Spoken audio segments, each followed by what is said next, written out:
all of the things that I talked about being the opportunities, those are our strengths as well. The ability to gather information and have that information at our fingertips is an incredible strength. And we've never had better data than we have right now. So I'm going to go back to, we're a data company. We gather all the traffic data. We can give you ground truth in your community about all of the different things that are going on. And data makes for better, safer, more educated cities of the future that have greater strength based upon that alone.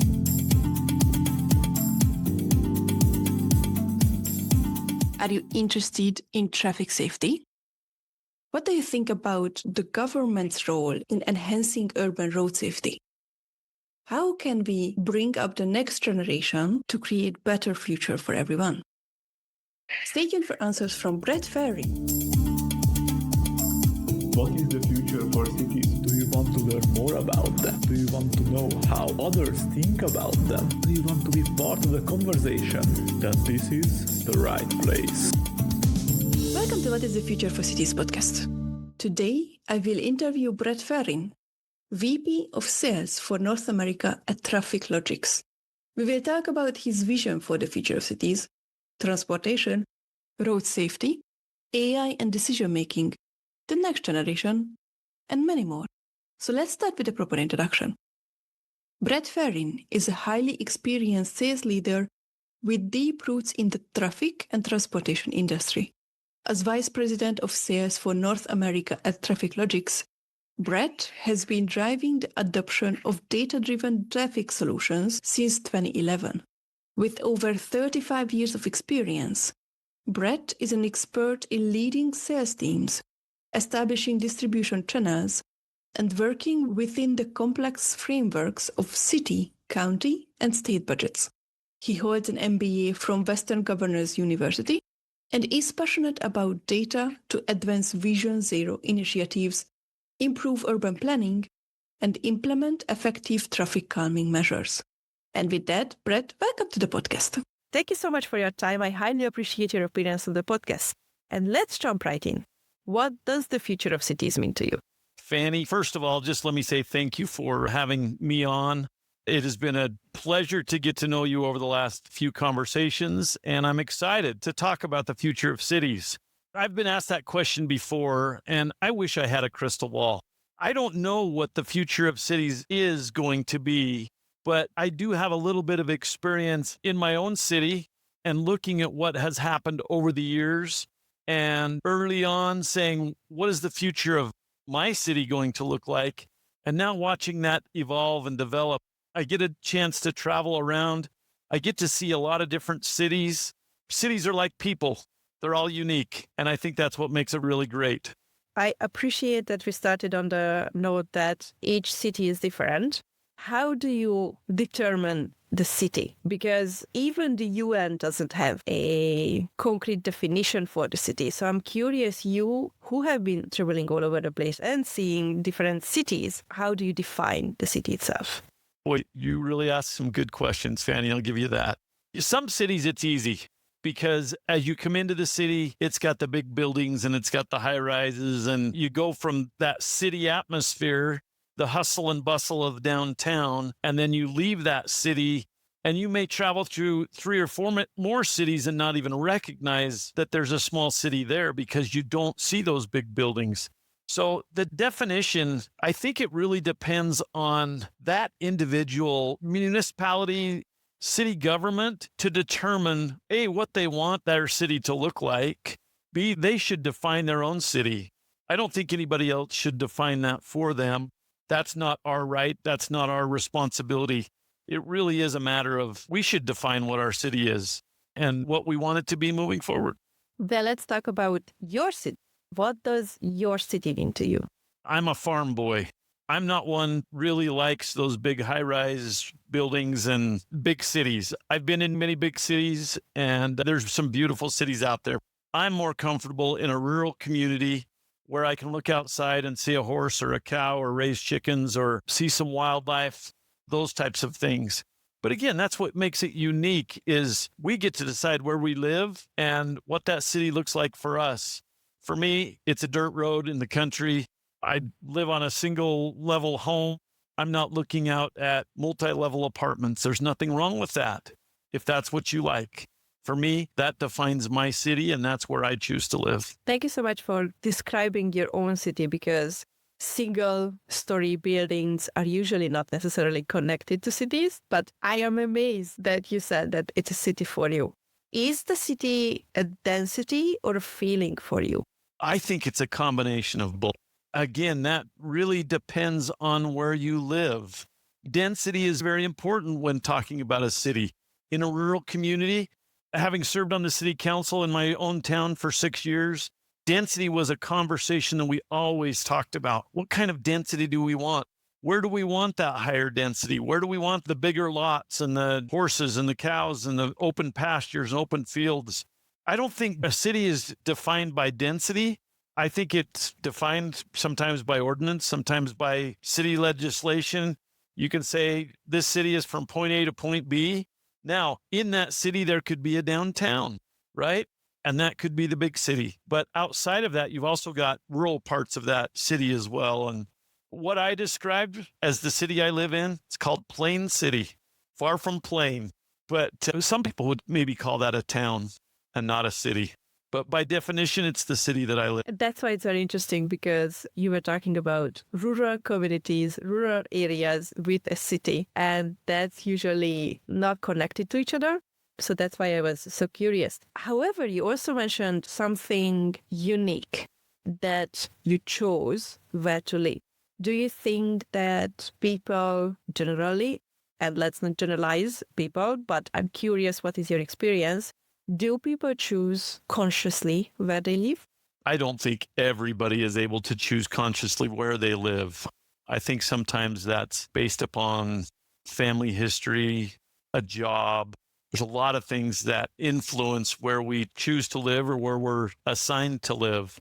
But ultimately, I think when we have the opportunity to say, this is where I want to live, then it does have a positive impact on who we are and our personal mental health, if you will.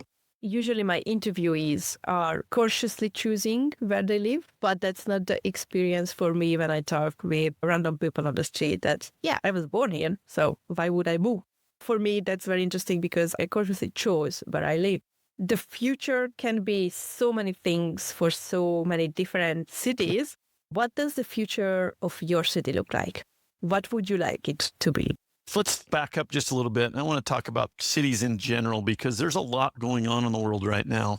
In our line of work, traffic safety, there is so much going on with artificial intelligence, with autonomous vehicles, with electric vehicles, technology in general, even electric bikes and motorcycles, defining speeds and defining it's not a motorcycle if it's got an electric motor on it.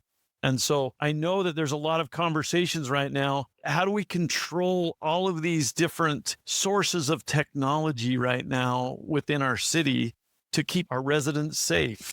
The future of cities is going to be very interesting. And again, it's that crystal ball approach. Being a rural farm boy here, it worries me a little bit. I see people, young people that don't know any different because mom and dad gave them an e-bike for Christmas and they just want to max out on that speed and they're not thinking about the safety of that.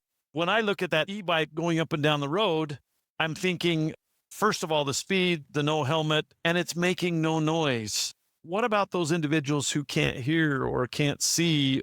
That's an impact on those individuals. Even vehicles that are electric, very little noise.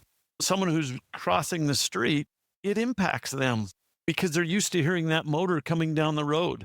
So there's a lot of concerns that I have for the future of technology and what does that look like. But I will also say that I think the future's in good hands. I'm an older person, and when you get older, technology changes very quickly. I had a conversation with an older gentleman today, and we were talking about computers. He's not comfortable with computers as I am. I've grown up with computers. These younger people that are growing up like you with all of this new technology and AI and seeing what it can do, I think the future of cities is bright. I think there's some hard decisions that are going to have to be made to determine what that looks like from a safety standpoint. And we will get back to this safety question because it is very interesting and very important to talk about. But because you are talking about technology, what does technology mean to you? We're a technology company. When I think of technology, I'm thinking about electronics. I'm thinking about moving parts. I'm thinking about some computers. There's a lot of different parts of technology.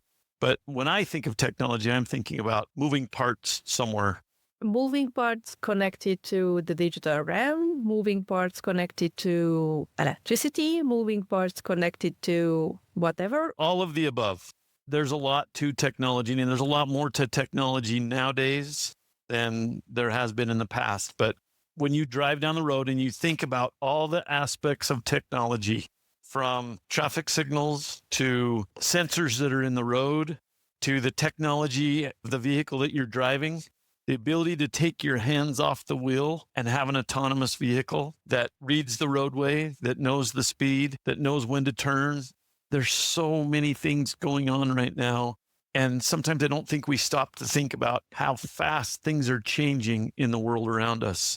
Still talking about technology, would the crosswalk be a technology for you? Yes, absolutely. And the reason why I say that is I'm going to go back to someone without sight or without hearing.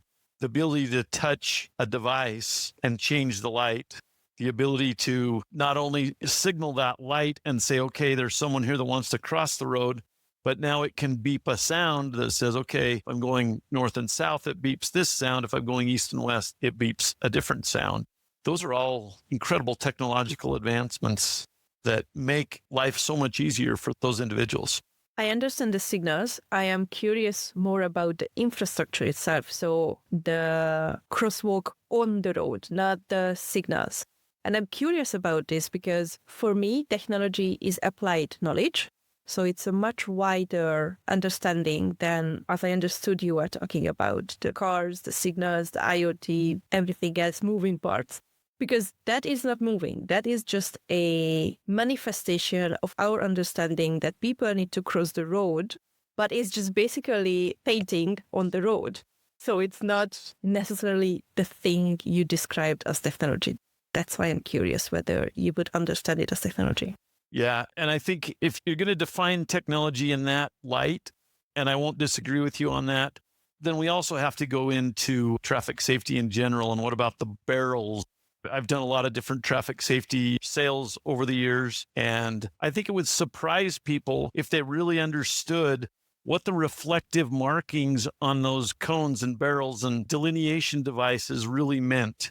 Because there's a lot of things that I don't think they teach you in road school that truly is technology. And the way they set up that road in a work zone safety is so incredibly important right now. A major concern across the world in the meetings that I'm attending, it always gets brought up. And so it's not just the paint on the roadway, which gets changed in a work zone setting, but now you're putting up additional signage, you're putting up barrels, you're putting up cones, delineators, all kinds of different things that change the technology that's in the roadway. Then let's talk about traffic safety, because on the one hand, I completely agree that we need safety measures to make sure that everyone is safe during using mobility or walking around or driving across. However, you were also talking about controlling technology, which can be going backwards instead of allowing innovation and progress to happen while we could solve these problems. So I'm curious whether you think there should be a balance between the control and the progress to create safe roads. I'm going to go back to what I do on my day-to-day.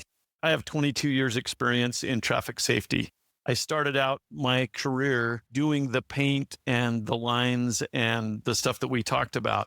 And then I advanced my career slowly. Now I work for a company that is all about traffic calming. We're all about slowing people down, making them aware of who they are and where they're at and their surroundings. One thing that I have learned in my years of experience is that people drive where they're comfortable. One of the concerns that I have is that as we get these vehicles that don't make sound, when I was a 16-year-old kid, I drove a stick shift vehicle, and I knew that I had to shift because I listened to the motor. And when the motor would rev up, I knew it was time to shift a gear. And so that's the way I learned to drive. If you're in an electric vehicle and you're not hearing anything and you're just pushing down that pedal as fast as you can go, there's no internal mechanism, there's no sound, there's nothing there that is saying you're going too fast. And one of the concerns that I have with saying, let's not control that, is that we drive where we're comfortable. Those younger individuals who aren't driving that stick shift, but are learning to drive an electric vehicle with no sound, I know from experience, are learning to drive at a more rapid pace. And we have a higher percentage of aging population. We call them the baby boomers. They have limited sight because of their age. Their hearing is not as good as it used to be. Their reflexes, their reaction time, all of that is different. And we're introducing all of this new technology into this aging population. So therefore, I think we need to be able to control things a little bit. Otherwise, like anything else, there's an old saying that says, give them an inch and they'll take a mile. And I think that's the way it is with traffic safety as well. And there's many states in the United States. I don't know exactly where this technology is coming from, but they are saying we're going to limit speed. And we're going to do that by putting devices in your vehicle so that you can't go more than a certain amount over the speed limit. That affects what I do on a day-to-day basis. Again, we're in the traffic calming business. But when people ask me what I do for a living, I usually tell them I'm in the honesty business. I'm just trying to keep people honest. So I'm trying to give them information in the roadway that slows them down, prevents them from getting a ticket or from getting injured or injuring someone else. Oliver Stolz, in a previous episode, talked about creating the environment for the speed itself. Because we have roads where we feel comfortable with a very high speed limit, while the official speed limit is very low because it's an inhabited area. Or there are very bad roads where you could go fast, but the road itself doesn't encourage the speed which you could achieve. So should we focus on the cars which can achieve specific speed limits? Or, and this is my opinion, should we focus on the road, on the environment itself to create that there are road bumps in the road to make you slow down, because otherwise your car would be in tatters after going 100 miles per hour in a very calm, should have been very calm area. So I'm curious whether we need to focus on the cars or the environment in your opinion. And I think the answer to that question is yes. Yes, on both counts. Ultimately, all of us have a responsibility. And if we leave it up to those who are designing the roadways or creating the vehicles, manufacturing those and putting in safety devices, we're going about it all the wrong way.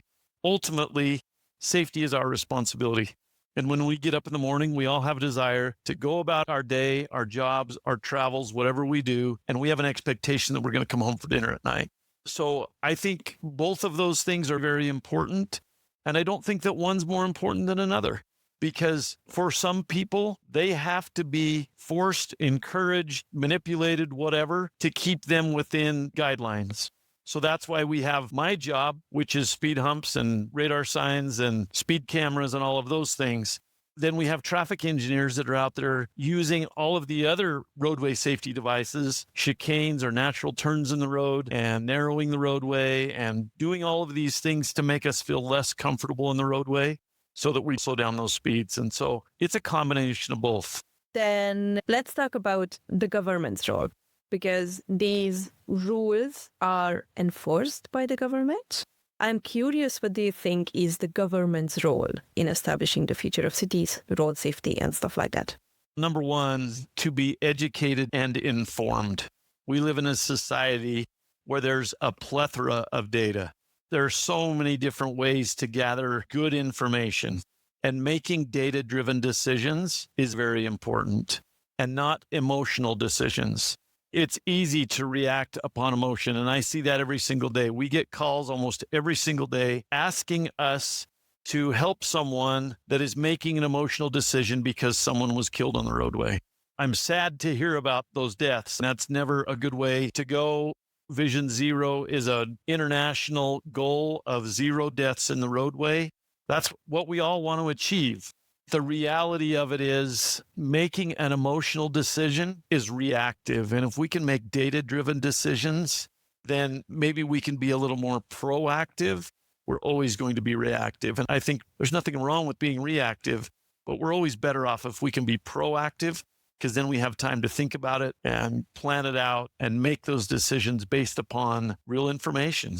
And with AI, one of the things that I love about AI is not going out and creating things necessarily, but the ability to analyze data quicker, just being able to get all of this information that in the past we would look at it and say, we don't have enough employees to analyze this data. Now we take AI and we can get the information we want instantaneously. What does AI mean to you? I like to remind people when we're talking about AI, first of all, it stands for artificial intelligence. So it's based upon algorithms, and it's based upon what we know of those algorithms. It's still artificial intelligence, and it worries me a little bit. And that's why I say, for me, AI is not about creating things as much as it is analyzing information to help us to create things or to make those decisions. It's interesting because even in the news now, at the bottom of every news article, you'll see this was analyzed by a chatbot or an artificial source. It was written by a human and then analyzed. I don't have a problem with that aspect, but when it comes to AI, I think we have a responsibility as a society to be careful with AI and understand the power, both positive and negative, when it comes to artificial intelligence. What are those positive and negative aspects of AI? Again, that goes back to, are we creating something or are we analyzing something? And I guess I watch too many TV shows and movies and plenty of things out there to make you worried about what they can be doing with artificial intelligence. But it's helped in many ways our day to be safer, better. I'm not negative against AI. I just think we have a responsibility to be cautious. Which is fair, because these are technologies which can be used for good or for bad. Right. You also talked about data and information. What is the difference? When I think about data, I'm thinking about, for us as a traffic safety company, we're gathering data. Data for us is not private information. We don't get a picture of a driver. We're not getting any information about that individual. What we're tracking is the data of point A to point Z and what are the behaviors in that path. When you talk about information, now there's all kinds of privacy concerns because private information, my name, my phone number, my address, my cell phone number, my bank account number, whatever that is. And I think that's information. Data is, what are you doing on your cell phone? What are you doing in your car? What are you doing with your money? There's a lot of different ways that we can use that data without gathering information, if that makes sense. It's so interesting because for me, data is the numbers, notes, whatever on a behavior, regardless of that is private or public. And then when we use the data, when we analyze the data, that's when we arrive to information. But for you, information and data are on the same level. And data is what you can use. Information is what you don't want to use because of privacy concerns. Do I understand it correctly? Yeah, and it's tied to what we do as a company because we get asked about that private information all the time. You're right. We can use that data to obtain more information. I think there's more than what I described, obviously. But for us as a company, we separate data and information in that manner. Thank you for the clear clarification. You also talked about data-driven decisions, which as an urban enthusiast, future of cities researcher, I have some qualms about because we have been doing data-driven decision-making, also known as predict and provide approaches. That we saw that in the last 10 years, there have been more cars on the road, then let's build more roads, which results even more cars on the roads. Instead of saying that, oh, people want to go from A to B, how about we don't build more roads, but we provide multimodal transportation systems? Thus, people don't need to sit in their car in the traffic jam on the road because they want to get to where they want to. So I'm curious how we can use data and make decisions while not being completely driven by data. If you agree with the notion that it can be problematic. And please correct me if I'm wrong. No, I do agree with you on that, Fanny. I've spent some time in Europe. If you spent some time in Europe, It's a different way of managing traffic, transportation, mobility. Not as many cars on the roadway. The roads aren't nearly as wide, and there's a lot of mass transit. And that's one of the things that I really liked about that Europe, I'll call it culture. I think that is a cultural difference. If we analyze the data, I think we could for sure look at it and say, maybe we should follow that path, because the data would show us that we're not going to spend as much time in a traffic jam sitting in our vehicle.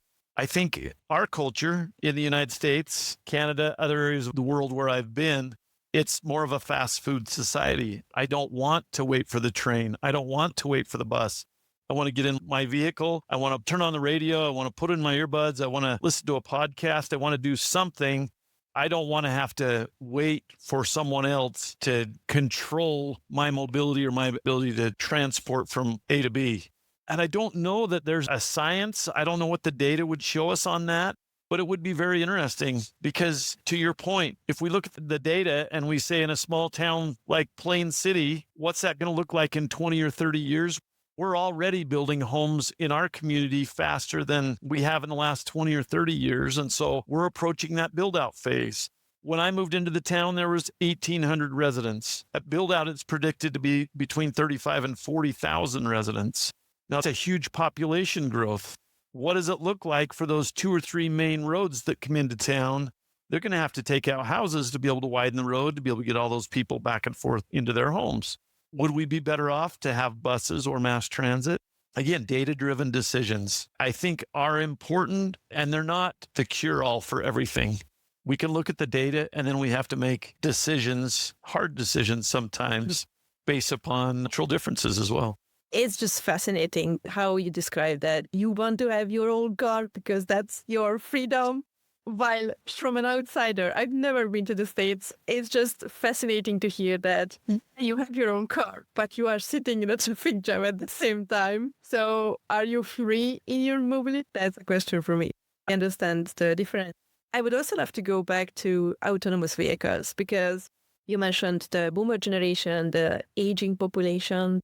Also that there is the initiative to reduce road kills to 0. And in my understanding, autonomous vehicles could help with that. With all of that, I'm curious, what is your take on autonomous vehicles?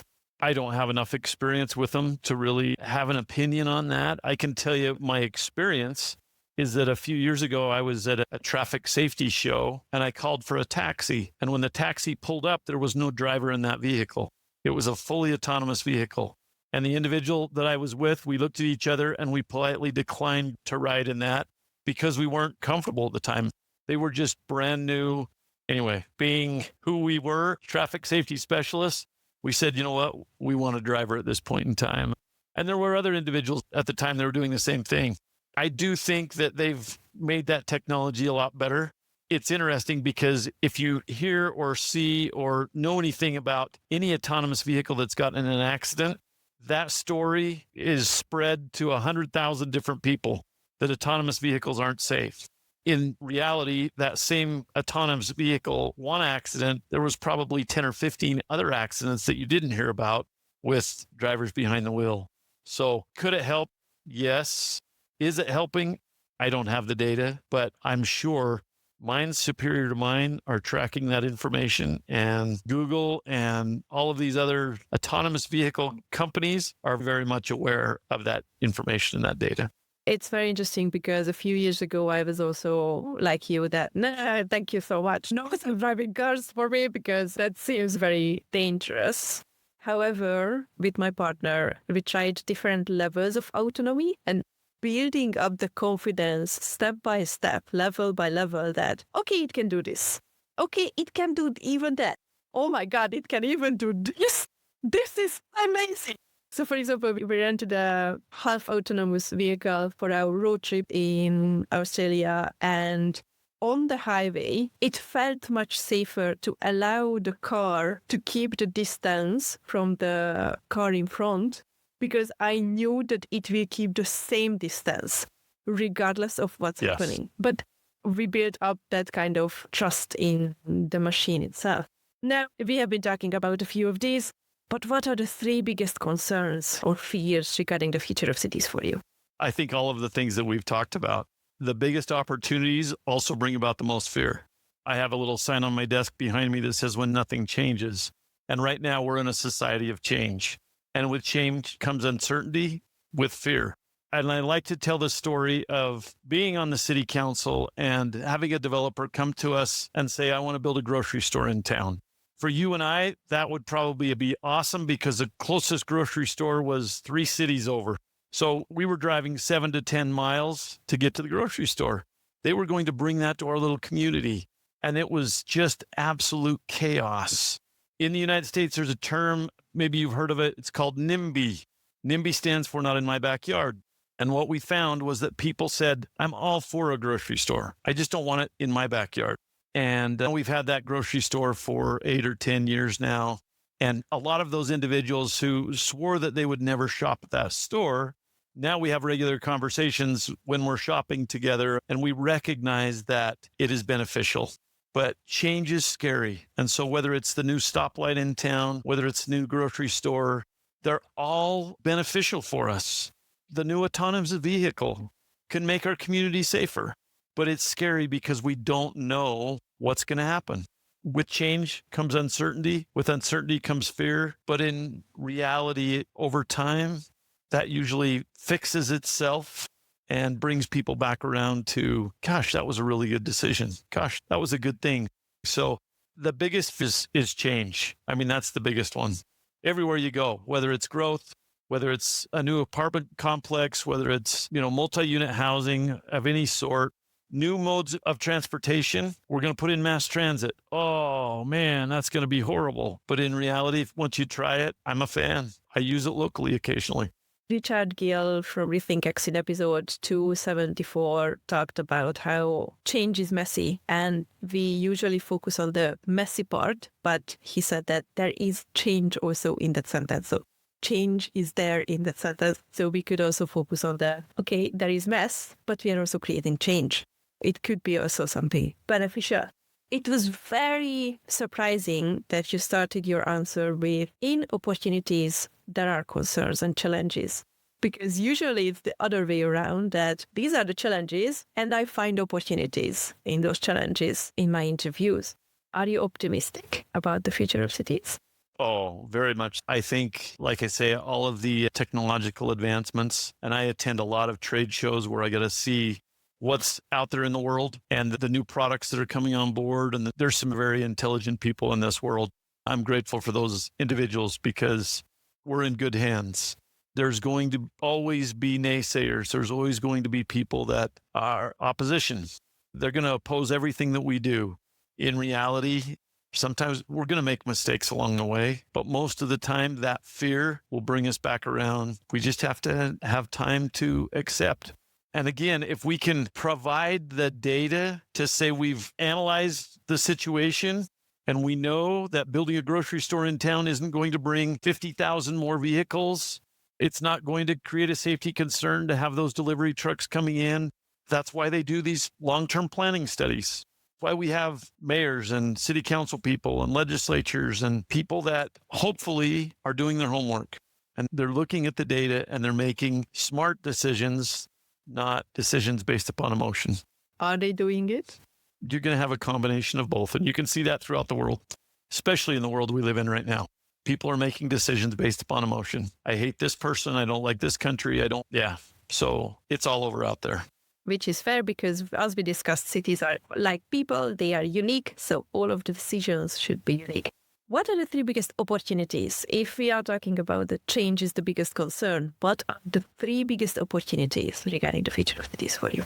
Number 1 would be technology and the technological advancements that we don't even know about, whether that's autonomous vehicles, whether that's flying aircraft, whether that's drones delivering our Amazon packages. There's so many different things that incredible opportunities in the future. I've got 16 grandkids, and if I was pessimistic, I wouldn't let them leave the house. I'd put them in a box or in a bubble and not let them out. But they're going to learn, they're going to adapt. I think our future is in that youth, those young people who aren't afraid to accept and change and adapt to new technology. Now, that's not 3, but I think that's the biggest one right there. I understand that you could keep everyone in the house. At the same time, I also agree with you that the future is in that youth. How are you helping bringing up this next generation to create that future they want? I think it's all of our responsibility to teach, to train, to share ideas, thoughts, positive, negative. Those young people need to understand. One of my greatest experiences of my life was a neighbor across the street who was well into his 80s. And it was not related to me, but I had such a strong relationship with this individual that I called him Grandpa. And he taught me how to plant all of these different vegetables. And I would go over and he would pick a peach off the tree. And he taught me all about gardening and farming. And he would tell me stories of his childhood with horse and buggy and carts. And that was in the late 1800s, early 1900s. Life was different. It was in his lifetime that he answered the phone for the first time. He saw a television, a colored television, drove a vehicle. All of those things were new to him. And I learned so much about the past and that appreciation for how much things have changed. Now, I don't think of the 1970s and 1980s as a long time ago, because that's when I was a kid. But for my grandkids, even my children, when I talk about the 1970s and 1980s, it was like my father talking about the 1950s and 1960s. So we have to talk about the past. We have to let them know how far we've come. And we have to also calm their fears for what they're going to see and what they're going to experience, because it's going to be different. And it's going to be marvelous. And I think we just need to take the time to help them understand that life is good and life will be good. I agree. There won't be a really good future if we are not learning from the past, because we would just repeat the mistakes we have been doing. I am curious, though. You mentioned that this neighbor of yours, this grandpa, described the changes throughout his lifetime. Do you think that we are living in the same level of change? I'm curious about this because sometimes when I talk about change with people, they say that there was a huge difference between the 1920s and the 1980s, but there is not really too much difference between the 1990s and the 2020s. We have a bit better television, we have a bit better phones, we have a bit better internet, but not huge changes. These are iterative changes. So I'm curious, how do you see it? I think I would go back to the first cell phone that I owned in the early 1990s, how big that cell phone was and what I was able to do on that cell phone. And I've got my cell phone sitting right here in front of me, and I can still make a phone call. I can still connect with the world. But all of the different apps, all of the different technology and ability within that cell phone now, some would say, oh, things haven't changed that much. And I would say, baloney, things have changed a lot. The computer that I'm looking at right now versus the first computer that I bought when I was 15 years old, and the ability of this computer versus that computer, I still own it. It's in my bedroom under my bed. Someday I'm going to sell it for $1 million. But I think we've just gotten so used to the small technological advancements, and we're in that technology age where the technological advancements of the 20s, 30s, and 40s were telephones and light bulbs, and not even computers, but just televisions and automobiles. And it's all changing very rapidly. Got a close friend who owns all kinds of antique cars from the 1920s all the way up to the nicest cars now. In fact, he's having a car show. We have our 4th of July holiday here in the United States. I'm going over to polish his vehicles and shine them up for him. But if you want to see what change looks like, look at the changes of automobiles over the last 100 years. What are the 3 biggest strengths regarding the future of cities for you? The strengths is the youth. All of the things that I talked about being the opportunities, those are our strengths as well. The ability to gather information and have that information at our fingertips is an incredible strength. And we've never had better data than we have right now. So I'm going to go back to, we're a data company. We gather all the traffic data. We can give you ground truth in your community about all of the different things that are going on. And data makes for better, safer, more educated cities of the future that have greater strength based upon that alone. Brett, you have been very generous with your time and answers. What is your role in establishing the future of cities? My role as Vice President of Traffic Logix I'm leading an international team of sales professionals that we're out there daily trying to sell devices to cities to help them gather data, to keep their communities safe, to remind people to be safe. But your and my role is the same. It's when we get up in the morning to realize that we have an obligation, not just a responsibility, but a true obligation to be aware of our surroundings, to be aware of the impact that we have on not only the people, but our family, when I say that, but our neighbors, our friends, our communities, and to keep us all safe.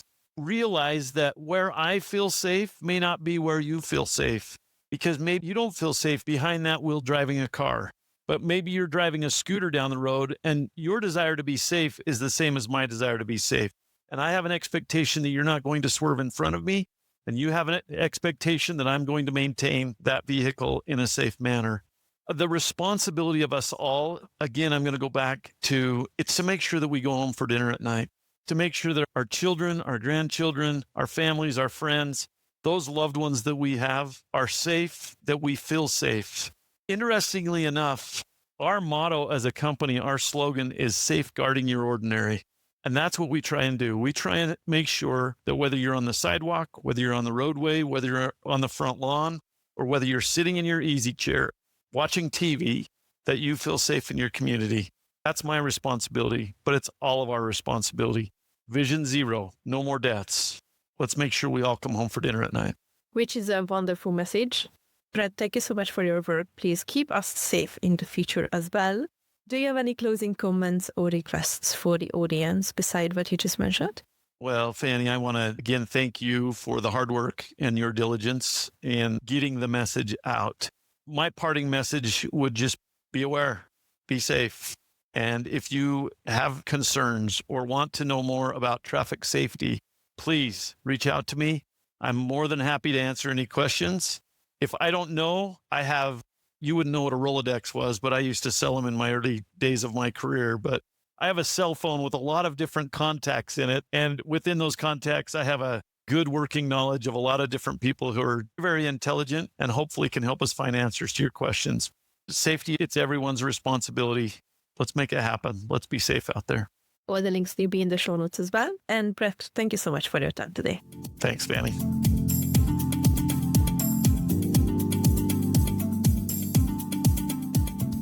It was really interesting to hear from Brett about his understanding of collective responsibility for everyone's safety on the road. Not to mention the conversation about road design.